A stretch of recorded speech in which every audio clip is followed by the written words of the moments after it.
When you think about the long history of life on Earth, you might sort of think, well, it's been this progression. Almost as though it had a direction, almost had a purpose.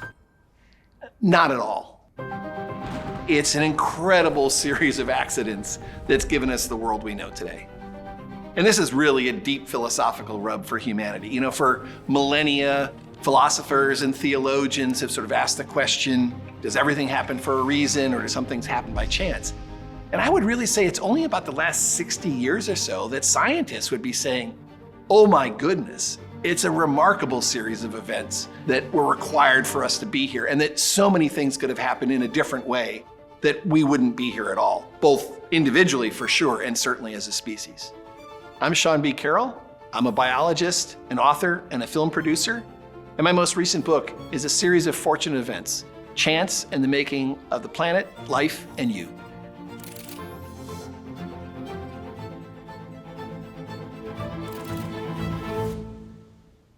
When you think about the history of Earth, if you visited this planet for the first 4 billion years of its existence, you wouldn't necessarily be that impressed with its life. It was largely unicellular for that time period. Only in the last 500 million years has life gotten macroscopic.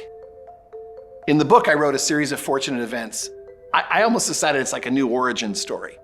I'm gonna forget the first almost 4.5 billion years of life on Earth and start with the asteroid impact 66 million years ago. Because that was such a reset for life on the planet. That is really the catalyst to the making of the world we know now, and it was the eraser for the world that preceded it. If you give me a chance here to riff for a second. Yeah, let's do it. So there's really two big collisions that are a major reason why we're here today. The first was the asteroid impact 66 million years ago. So imagine this, a rock 6 miles wide happens to enter the atmosphere and slam into the Yucatan Peninsula. Sort of like a BB hitting the side of a barn, but it turns out one of the important explanations is that that BB was going 50,000 miles an hour. So it drilled an enormous hole, 120 miles wide in the Yucatan, which blasted massive amounts of material into the atmosphere and beyond.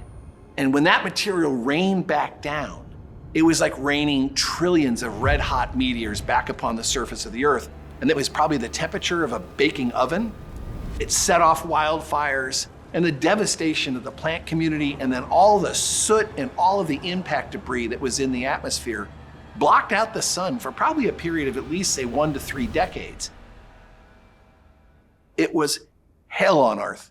Only a few things squeaked by, things that burrowed, things that were semi-aquatic. And smaller things, because smaller things are dependent upon less food, and they also have a rapid reproductive rate. Nothing really over about 25 kilograms in size survived on land. What implications does that have for humanity and for the other creatures on Earth? Well, once you sort of took out the big reptiles, that created a lot of opportunity for mammals. And of course, we're mammals and we evolved from primates. But it's pretty easy to imagine how the asteroid didn't necessarily have to happen. So first of all, it's the largest impact we know of on the Earth or the Moon in the last 500 million years. So it's rare. Second of all, it could have easily missed the planet. Or third of all, it could have hit somewhere else on the planet. It turns out that geologists think that where it hit really matters, that those rocks on the Yucatan Peninsula contained the right sort of chemical stew, carbonates and sulfates, that when blasted into the atmosphere, contributed to the situation of blocking out the sun and essentially shutting down food production across the planet. And perhaps only 1 to 13% of the Earth's surface contains that mixture of rocks. So if this asteroid had entered, half an hour earlier or half an hour later and hit, for example, in the Atlantic Ocean or the Pacific Ocean and missed the Yucatan, well, dinosaurs might still be here. Everything else alive at that time, or at least most of those groups, might still be here. Mammals would still be a minor group, and we wouldn't be having this conversation. So that's one thing that had to go right, and it's a random collision of a big rock with an enormous rock that happened 66 million years ago. The second big collision, and I think this is, most people have heard the story of the asteroid, but the second big collision people don't really know about, and that is the collision that set in motion the Ice Age.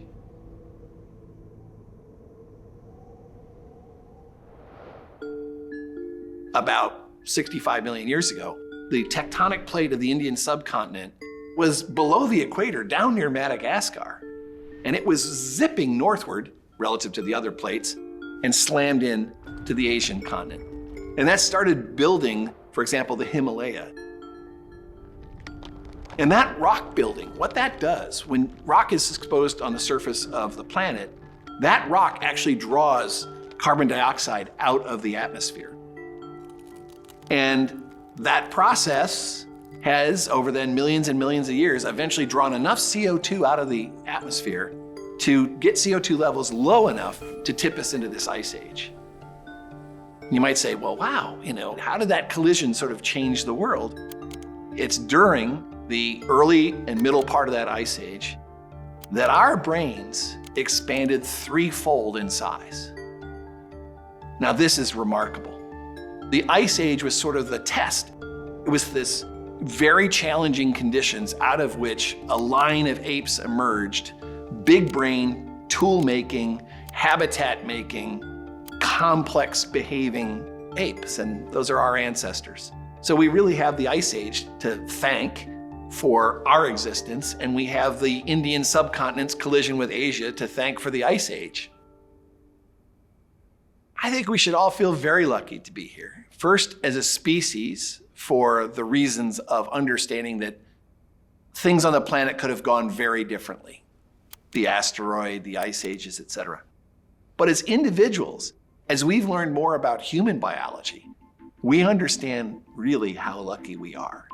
Picture, a spherical object surrounded by lots and lots of, meteors, and there's an impact of just one, and then there's big chemical changes.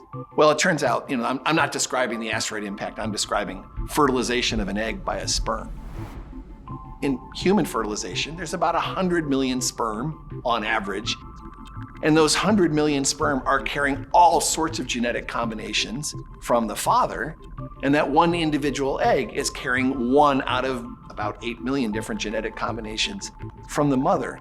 So when that one lucky sperm makes it and combines with that one egg at that moment, that's about a 1 in 70 trillion event, genetically speaking. Furthermore, there are individual mutations in every sperm and in every egg, randomly distributed in DNA, mutations that didn't exist in mom, didn't exist in dad, and wouldn't exist by chance, really, in any sibling.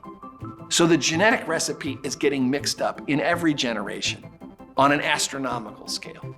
So yeah, you are truly genetically unique, and there will never, ever, ever be anyone like you ever again on the planet or ever before. And so, yeah, I think we should feel fortunate that we are individually here. Hey, big thinkers, have you ever found yourself in this scenario? A news story breaks, and you want to stay updated and understand what just happened and why. But every source you can find includes some level of spin or framing that makes it difficult to assess whether you're actually reading good, quality information. Wouldn't it be great if you could assess the informational quality of the news you are reading, and if you could understand the general spin or slant a news organization is prone to taking? If you're like me, the answer to that hypothetical is a resounding yes. And you could benefit from learning about the sponsor of today's video, Ground News. Ground News is a website and app with access to over 50,000 news sources across the political spectrum. It allows you to compare coverage from different news outlets and provides a visual breakdown of each news source's political bias, factualness, and ownership as vetted by independent news monitoring organizations. Let me show you how it works. The video we just watched discussed how one big asteroid impact millions of years ago affected life on Earth. Thankfully, large asteroid impacts are exceptionally rare, with catastrophic impacts occurring once every 300,000 to 500,000 years. But news organizations report on large asteroids regularly. Let's check out this relatively recent story about a skyscraper-sized asteroid that passed within 1.7 million miles of Earth. We can see the political bias breakdown of the 120 news sources that reported on this event. We can also examine the factuality of these sources, as ranked by Ground News.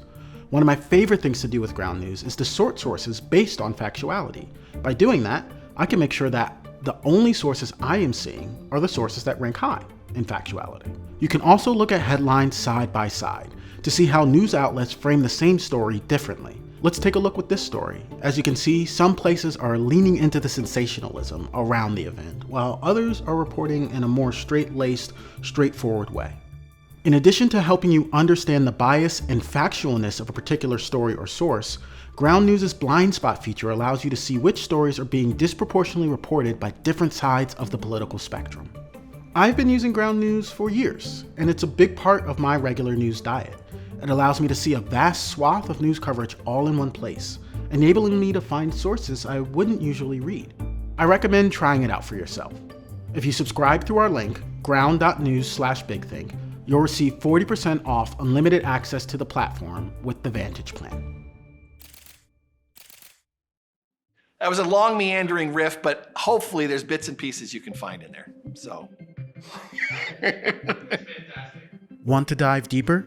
Become a Big Think member and join our members-only community, watch videos early, and unlock full interviews.